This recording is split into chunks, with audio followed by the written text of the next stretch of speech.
ಸ್ನೇಹಿತರೆ, ನೀವು ಯುವ ನಿಧಿಗೆ ಅರ್ಜಿ ಸಲ್ಲಿಸಿದರೆ ಪ್ರತಿ ತಿಂಗಳು ಮಾಸಿಕ ನಿರುದ್ಯೋಗ ಸ್ವಯಂ ಘೋಷಣೆಯನ್ನು ಮಾಡಬೇಕಾಗತ್ತೆ. ಇವತ್ತು ನಿಮ್ಮ ಮೊಬೈಲ್ನಿಂದನೇ ಈ ಮಾಸಿಕ ನಿರುದ್ಯೋಗ ಸ್ವಯಂ ಘೋಷಣೆನ ಮಾಡೋದು ಹೇಗಂತ ನೋಡೋಣ ಬನ್ನಿ. ಮೊದಲನೇದಾಗಿ ಗೂಗಲಲ್ಲಿ ಬಂದು ಸೇವಾ ಸಿಂಧು ಅಂತ ಟೈಪ್ ಮಾಡಿ ಸರ್ಚ್ ಮಾಡಬೇಕು. ಸೇವಾ ಸಿಂಧು ಸರ್ಚ್ ಮಾಡಿದಾಗ ಇಲ್ಲಿ ಮೊದಲನೇ ಒಂದು ಲಿಂಕ್ ಏನು ಕಾಣಿಸುತ್ತಲ್ಲ ನಿಮಗೆ, ಈ ಮೊದಲನೇ ಒಂದು ಲಿಂಕ್ ಇದನ್ನು ಕ್ಲಿಕ್ ಮಾಡಿ ಓಪನ್ ಮಾಡಬೇಕು. ಓಪನ್ ಮಾಡಿದಾಗ ಸೇವಾ ಸಿಂಧು ಪೋರ್ಟಲ್ನ ಲಾಗಿನ್ ಪೇಜು ಓಪನ್ ಆಗುತ್ತೆ. ಈ ರೀತಿಯಾಗಿ ಇರುತ್ತೆ. ಇಲ್ಲಿ ನೀವು ಸೇವಾ ಸಿಂಧುವಲ್ಲಿ ರಿಜಿಸ್ಟರ್ ಮಾಡೋದು ಹೇಗಂತ ನೋಡಿಲ್ಲ ಅಂದರೆ ಅದರ ಒಂದು ಲಿಂಕು ಡಿಸ್ಕ್ರಿಪ್ಷನಲ್ಲಿ ಇರುತ್ತೆ, ಅಲ್ಲಿ ಹೋಗಿ ನೀವು ನೋಡ್ಬೋದು.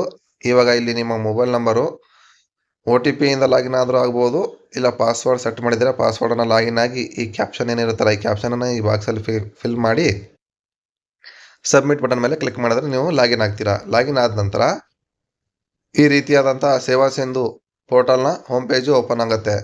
ಓಪನ್ ಆದ ನಂತರ ಇಲ್ಲಿ ಅಪ್ಲೈ ಫಾರ್ ಸರ್ವಿಸ್ ಅಂತ ಕಾಣಿಸ್ತಿರ್ಬೋದು ಸೈಡಲ್ಲಿ, ಅಪ್ಲೈ ಫಾರ್ ಸರ್ವಿಸ್ ಅಂತ ಇದೆಯಲ್ಲ ಇದ್ರ ಮೇಲೆ ಕ್ಲಿಕ್ ಮಾಡಬೇಕು. ಕ್ಲಿಕ್ ಮಾಡಿದ್ರೆ ಈ ಸೇವಾ ಸಿಂಧು ಪೋರ್ಟಲಲ್ಲಿ ಅವೈಲೇಬಲ್ ಇರುವಂಥ ಎಲ್ಲ ಸರ್ವಿಸ್ಗಳು ಇಲ್ಲಿ ನಿಮಗೆ ಕಾಣಿಸ್ತವೆ. ಅದರ ಸೈಡಲ್ಲೇ ನೀವು ಇಲ್ಲಿ ಸರ್ಚ್ ಬಾರ್ ಇರುತ್ತೆ ಸೈಡಲ್ಲಿ, ಇಲ್ಲಿ ಯುವ ಅಂತ ಟೈಪ್ ಮಾಡಬೇಕು ಸಾಕು. ಇಲ್ಲಿ ನೋಡಿ ನಾನು ಟೈಪ್ ಮಾಡಿದ್ದೀನಲ್ಲ, ಇಲ್ಲಿ ಯುವ ಅಂತ ಟೈಪ್ ಮಾಡಿದ್ರೆ ಸಾಕು. ಯುವ ನಿಧಿಗೆ ಸಂಬಂಧಪಟ್ಟಂತೆ 3 ಸರ್ವಿಸ್ಗಳು ಅಂದರೆ ಸೇವೆಗಳಲ್ಲಿ ಓಪನ್ ಆಗ್ತವೆ. ಒಂದನೇದು ಯುವ ನಿಧಿ ಯೋಜನೆಗೆ ಅರ್ಜಿ, ಯುವ ನಿಧಿ ಅರ್ಜಿ ಸ್ಥಿತಿ ಪರಿಶೀಲನೆ, ಮತ್ತು 3ನೇದು ಯುವ ನಿಧಿ ಮಾಸಿಕ ನಿರುದ್ಯೋಗ ಸ್ವಯಂ ಘೋಷಣೆ. ನಾವು ಇವತ್ತು ಈ ಸೆಲ್ಫ್ ಡಿಕ್ಲರೇಷನನ್ನು ಕೊಡಬೇಕಾಗಿರೋದ್ರಿಂದ ಇದ್ರ ಮೇಲೆ ಕ್ಲಿಕ್ ಮಾಡಿ ಓಪನ್ ಮಾಡಬೇಕು. ಓಪನ್ ಮಾಡಿದ ನಂತರ ಆನ್ಲೈನ್ ಅಪ್ಲಿಕೇಶನ್ ಫಾರ್ಮ್ ಕೌಶಲ್ಯಾಭಿವೃದ್ಧಿ, ಉದ್ಯಮಶೀಲತೆ ಮತ್ತು ಜೀವನೋಪಾಯ ಇಲಾಖೆಯ ಒಂದು ಆನ್ಲೈನ್ ಅಪ್ಲಿಕೇಶನ್ ಓಪನ್ ಆಗುತ್ತೆ. ಇವಾಗ ಸಿಂಪಲ್ ಆಗಿ ಇಲ್ಲಿ ಏನೂ ಇಲ್ಲ, ಬರೀ ನಿಮ್ಮ ಆಧಾರ್ ಕಾರ್ಡನ್ನು ಹಾಕಬೇಕು. ಏನು ನೀವು ಯುವ ನಿಧಿಗೆ ಅರ್ಜಿ ಸಲ್ಲಿಸೋ ಸಮಯದಲ್ಲಿ ಆಧಾರ್ ಕಾರ್ಡನ್ನು ಏನು ರಿಜಿಸ್ಟರ್ ಮಾಡಿರ್ತೀರೋ ಆ ಆಧಾರ್ ಕಾರ್ಡ್ ನಂಬರನ್ನು ಇಲ್ಲಿ ಎಂಟರ್ ಮಾಡಬೇಕು. ಎಂಟರ್ ಮಾಡಿದ ನಂತರ OTP ಸೆಂಡ್ ಮಾಡೋಕ್ಕೆ ಕನ್ಸೆಂಟ್ ಕೇಳುತ್ತೆ. ಆವಾಗ ಇಲ್ಲಿ ನೀವು ಅಗ್ರಿ ಮೇಲೆ ಕ್ಲಿಕ್ ಮಾಡಬೇಕು. ಕ್ಲಿಕ್ ಮಾಡಿದ್ರೆ ನೀವೇನು ಆಧಾರ್ ಕಾರ್ಡ್ ನಂಬರನ್ನ ಎಂಟರ್ ಮಾಡಿದ್ದೀರೋ ಯುವ ನಿಧಿ ಅಪ್ಲೈ ಮಾಡೋ ಟೈಮಲ್ಲಿ ಆ ಒಂದು ಆಧಾರ್ ಕಾರ್ಡ್ಗೆ ಲಿಂಕ್ ಆಗಿರುವಂತಹ ಮೊಬೈಲ್ ನಂಬರ್ಗೆ ಒಂದು OTP ಸೆಂಡ್ ಆಗುತ್ತೆ.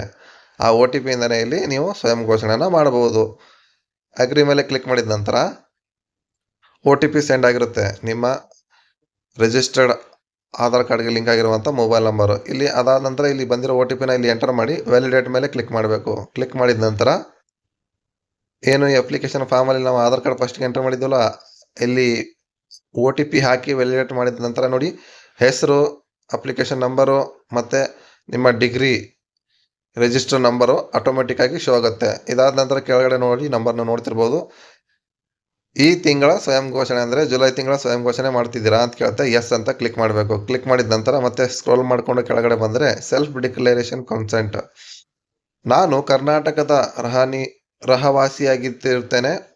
ನಾನು ಸ್ವಯಂ ಉದ್ಯೋಗಿ ಅಲ್ಲ. ನಾನು ESI, PF, NPS ಯೋಜನೆಗಳನ್ನು ಪಡೆಯುತ್ತಿಲ್ಲ ಮತ್ತು ನಾನು ನಿರುದ್ಯೋಗಿಯಾಗಿಲ್ಲ, ಉದ್ಯೋಗಿ ಆಗಿಲ್ಲ ಅಂತ ಇದೆ ನೋಡಿ ಇಲ್ಲಿ, ಖಾಸಗಿ ಅಥವಾ ಸರ್ಕಾರಿ. ಇದಾದ ನಂತರ ಸ್ಕ್ರೋಲ್ ಮಾಡಿಕೊಂಡು ಕೆಳಗಡೆ ಬಂದರೆ ಇಲ್ಲಿ ನೀವು ನೋಡ್ತಿರ್ಬೋದು ಯುವ ನಿಧಿ ಮಾರ್ಗಸೂಚಿ ಅನ್ವಯ